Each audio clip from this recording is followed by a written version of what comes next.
یہ عزاداری آپ کو حلال کی طرف لے جائے. اس لیے میرے دوستو، اس لیے کہ یہ عزاداری آپ کو سستی نہیں ملی،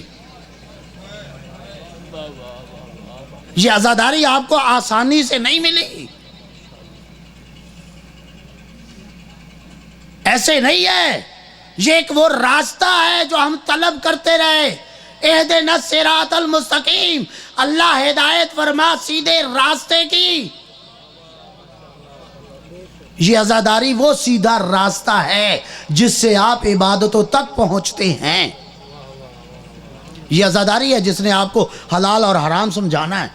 یہ عزاداری ہے جس نے آپ کو جائز اور ناجائز میں فرق بتانا ہے. یہ عزاداری ہے کہ جو بتائے گی کہ ان امور میں خدا ناراض تو نہیں ہو گئے، ان امور میں خدا راضی ہے، ان امور میں خدا ناراض ہے. اگر عزاداری سے آپ کے اندر تبدیلی نہیں آتی تو پھر یا آپ میں کچھ گڑبڑ ہے یا آپ نے ادھر کوئی گڑبڑ کر رکھی ہے. دو حال سے بات خالی نہیں ہے. یہ کیسے ہو سکتا ہے بھائی؟ جس مذہب کے اندر بات کرنے جا رہا ہوں، جس مذہب کے اندر مصلی پہ آنے کے لیے شرائط ہوں، اس مذہب کے اندر منبر پہ آنے کے لیے کوئی شرط نہ ہو. یہ منبر رسول ہے، یہ منبر حسین ہے. اس منبر پہ حلالی کی ضرورت ہے، غیر حلالی کی ضرورت نہیں. اور اگر یہ منبر، محبت فرمائیے گا، صلوات پڑھ دیں بحق محمد و آل محمد.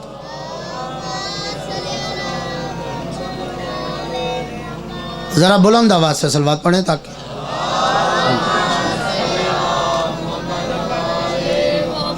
آسانی سے نہیں ہے. میں عرض کر رہا تھا، کسی نے امام رضا سے پوچھا،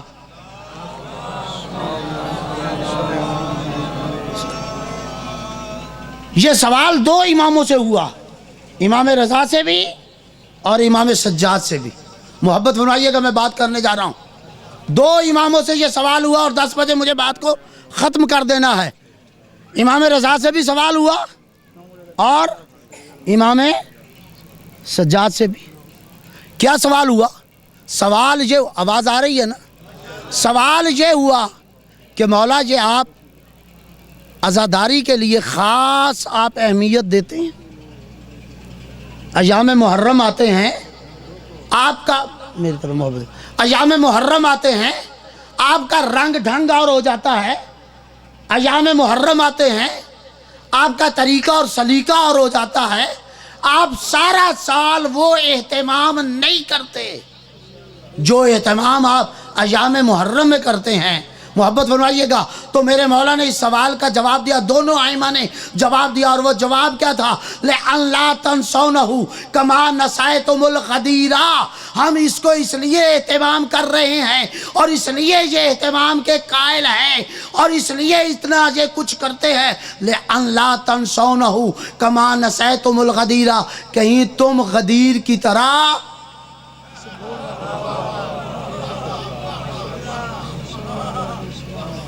غدیر کی طرح اسے بھی نہ بھول جاؤ. لَأَن لَا تَنْسَوْنَهُ كَمَا نَسَيْتُمُ الْغَدِيرَ. جس طرح تم غدیر کو بھولے ہو، کہیں کربلا کو بھی نہ بھول جاؤ. میں کہا کرتا ہوں، غدیر کے بھولنے کا نتیجہ تھا کربلا. اگر امت مسلمہ نے یاد رکھا ہوتا غدیر کو یہ عام بات تو نہیں تھی. مجھے غدیر پڑھنا نہیں ہے، اشارہ کر کے جانا چاہتا ہوں. غدیر عام بات نہیں تھی. ایسے نہیں معصوم نے فرمایا کہ غدیر کی طرح کہیں تم اسے نہ بھول جاؤ. میں کہا کرتا ہوں، اگر غدیر کو نہ بھولتے کربلا وقوع میں نہ آتا. اس لیے کہ غدیر بڑی اہم شے تھی. غدیر رسول جا رہا تھا، سید الانبیاء خاتم المرسلین اس دنیا سے جا رہے تھے اور اس دنیا کو بے راہ رو نہیں چھوڑ رہے تھے، آوارہ چھوڑ کے نہیں جا رہے تھے. اسی لیے تو اللہ نے کہا، اے رسول رک جاؤ، جو آگے چلے گئے انہیں واپس بلاؤ، جو پیچھے رہ گئے انہیں ملاؤ. توجہ کیجئے گا. جو آگے چلے گئے انہیں واپس بلاؤ، جو پیچھے رہ گئے انہیں ملاؤ. اور تاریخ بتاتی ہے آگے جانے والے جوفہ تک پہنچ چکے تھے اور پیچھے رہنے والے ابھی کعبے کی دیواروں کو چھو رہے تھے. چلتی گاڑی کو روک لیا گیا نا، رک جاؤ اور کیا کرو، وہ چیز پہنچاؤ جو تم پر نازل کی گئی ہے. فَإِن لَمْ تَفْعَلْ فَمَا بَلَّغْتَ رِسَالَتَهُ. اور اگر یہ کام نہ کیا تو یاد رکھ آج تک جو کچھ دیا ہے ہم سمجھیں گے کچھ نہیں دیا. محبت فرمائیے گا. تاریخ شاہد ہے جب ایسا کام ہوا جاؤ اٹھاؤ. میں تاریخی حوالہ آپ کے سامنے رکھ رہا ہوں. رسول اسلام نے ایک شخص کو بلایا اور وہ شخص تھا جو پورے حاجیوں میں سب سے بوڑھا تھا. ذرا محبت فرمائیے گا. پورے حاجیوں میں سب سے بوڑھا تھا. ذمہ داری کے ساتھ کہہ رہا ہوں. وہ کون شخص تھا؟ سلمان. سلمان تھا، سب سے بوڑھا تھا. اس لیے کہ علماء نے لکھا ہے جب سلمان دنیا سے جا رہا ہے کم سے کم عمر لکھنے والوں نے لکھا ہے 350 سال اور زیادہ سے زیادہ لکھنے والوں نے لکھا ہے 750 سال. یہ عمر تھی سلمان فارسی کی. ایک بوڑھے کو بلایا، سلمان کو بلایا، سلمان ادھر آؤ، اللہ کا یہ پیغام ہے اور جو پیچھے رہ گئے انہیں پیغام دو، جو آگے رہ گئے انہیں بھی پیغام دو، واپس آ جائیں جو پیچھے ہیں انہیں کہو جلدی ملیں. میں کہوں گا یا رسول اللہ کیا وجہ ہے؟ پورے حاجیوں میں دیکھ کر ایک بوڑھے کو بلایا ہے، یہاں تو ایک جوان کی ضرورت تھی. نہیں غور فرمایا؟ توجہ ہے یا نہیں؟ یہاں تو ایک جوان کی ضرورت ہونی چاہیے تھی. عجب نہیں آواز ہے سبزواری، ہم دنیا کو دکھانا چاہتے ہیں. اس اعلان کے لیے بوڑھوں کی ضرورت ہے کہ وہ اس اعلان کو کریں. بات سمجھیں یا نہیں سمجھیں؟ میں بات کر کے جا رہا ہوں. سلمان اب جانا چاہیے تھا، یا مکہ کی طرف دوڑ لگاتا یا جوفے کی طرف دوڑ لگاتا. تاریخ شاہد ہے سلمان نہ دائیں گیا نہ بائیں گیا، تھوڑا سا رسول سے ہٹ کر کھڑا ہو گیا اور کھڑے ہو کے ایک دفعہ کعبے کی طرف منہ کیا، ہاتھ کان پہ رکھا اور رکھ کے کہا حیا علی خیر العمل.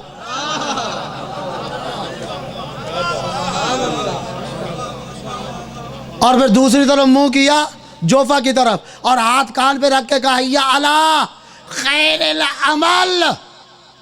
تاریخ شاہد ہے، پھر بات دہرا رہا ہوں، کسی چھوٹے بڑے رائٹر کو چھوڑو، کسی چھوٹے سے چھوٹے رائٹر نے بھی، کسی چھوٹی سے چھوٹی کتاب میں بھی یہ نہیں لکھا کہ سلمان کی اس آواز اور سلمان کے اس اعلان کو جو مکہ کی دیواریں چھو رہے تھے ان میں سے کسی نے کہا ہمیں پتہ نہیں چلا.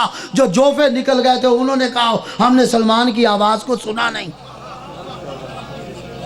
آج تک کسی نے نہیں کہا. اس کا معنی یہ کہ سب نے سنا. لیکن ایک بات میں اور کہوں گا، اے سلمان یہ تم نے کیسے کہہ دیا حیا علی خیر العمل؟ رسول نے تو کہا تھا اعلان کرو، یہی کہا تھا نا جاؤ بلاؤ، جو آگے پیچھے رہ گئے انہیں ملاؤ، جو آگے چلے گئے انہیں واپس لاؤ. یہ حیا علی خیر العمل بھائی ایسے نہیں تھا منا علی البیت. اگر منا علی البیت ہے تو اس کی وجہ بھی ہے. کہا سلمان یہ حیا علی خیر العمل، او بہترین عمل کی طرف. اس لیے سلمان کہے گا سبزواری عجب نہیں، جانتا نہیں ہے ساری عبادتیں تو گزار کے آیا ہے، دیکھ نہیں رہا. ساری عبادتیں کس بات پر موقوف ہیں؟ نہیں غور فرما رہے. میں بات انجام کی طرف جاؤ. ساری عبادتیں کس بات کی طرف موقوف ہیں؟ یہ ساری نمازیں، یہ سارے روزے، یہ سارے حج، یہ ساری زکاتیں، یہ ساری خیراتیں، سارے حاجیوں کا حج، سارے عبادت گزاروں کی عبادتیں موقوف ہیں اس بات پر اگر اس کو قبول کریں گے تو ان کے سارے اعمال قبول. تو پھر میں نے غلط کہا حیا علی خیر العمل؟ کیا یہ بہترین عمل نہیں ہے؟ یہی وجہ ہے میرے دوستو کہ جب ابو ذر کو گرفتار کر کے شام بھیجا گیا تو ابھی جب شام میں پہنچے ہیں اتارا لاغر تھے نا، ٹانگیں اونٹ کے ساتھ باندھی ہوئی تھی. جب ٹانگیں کھولی اور اتارا تو ٹانگیں کانپ رہی تھی اور ٹانگیں زخمی خون آلودہ تھی، اونٹ کی پشت بھی خون سے بھر چکی تھی. لیکن وہ ابو ذر دیوار کا سہارا لے کے بیٹھا نہیں.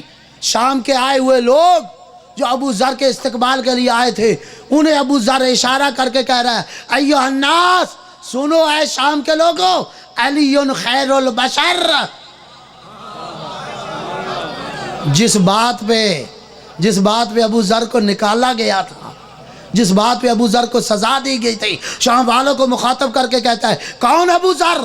وہ ابو ذر, اتنا عظیم صحابی جس کے لیے رسول کہیں کسی ماں نے ایسا جنا نہیں, کسی آسمان نے ایسے پہ چھاؤں نہیں کی, کسی زمین نے ایسے کو جگہ نہیں دی جو ابو ذر سے زیادہ سچا ہو.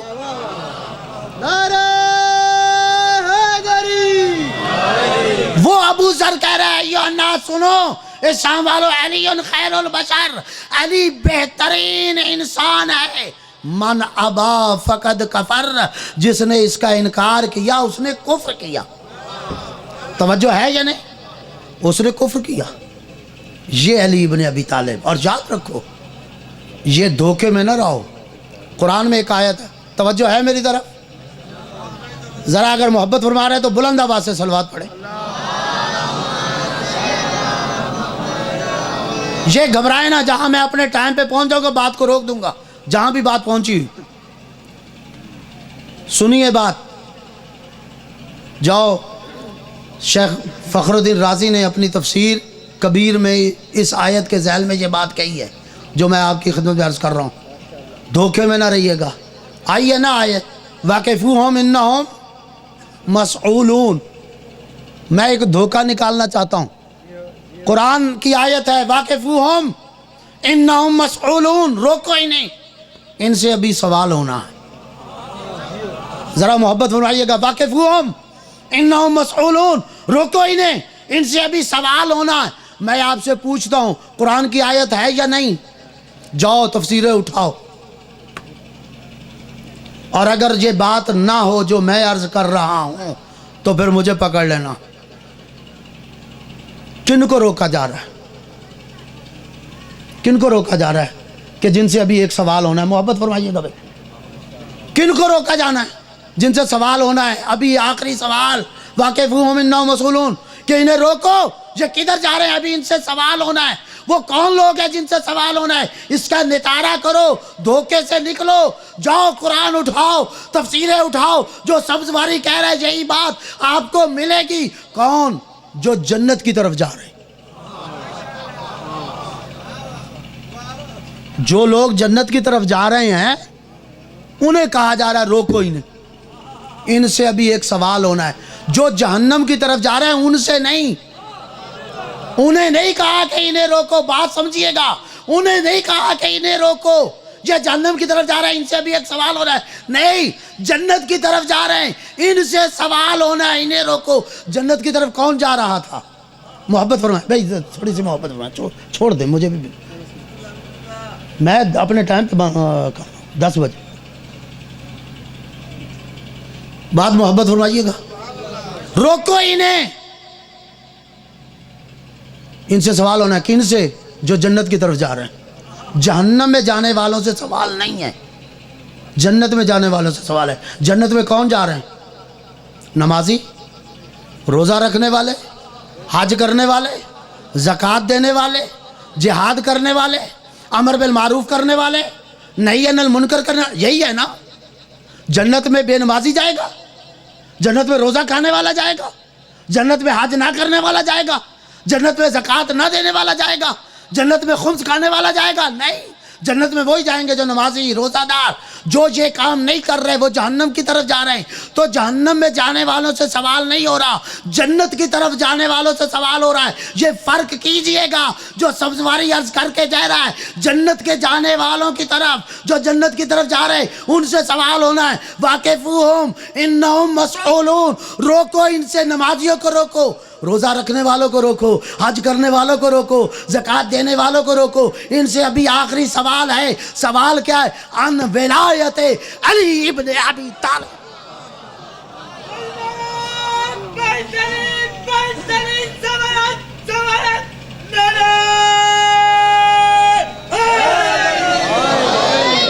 اللہ آپ کو سلامت رکھے.